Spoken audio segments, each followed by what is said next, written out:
Hi everyone, welcome back to my channel. In today's quick and easy tutorial, I'm going to show you how to change your password in Windows 11.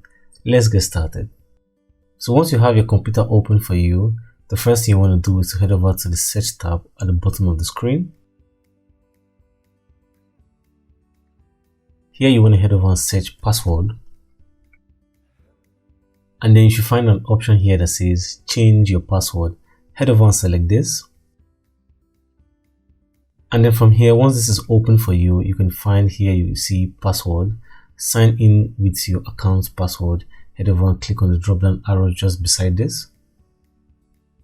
And then once you do that, you find an option here that says change. Head over and click on this. And then just before you can change the password for your Windows 11, you need to put in the PIN. And then once you do this, you notice that it automatically starts loading for you, and then you land on the page where you can change your password. So here you want to put in your current password for your Microsoft account. Here at the top here you can see this is the name of the Microsoft account, and then now you want to put in the password, the current password, and then a new password. Once you do this, you just want to head over and click on next. And then once you do this, this allows you to easily change your password for your current Microsoft Word account to a new password.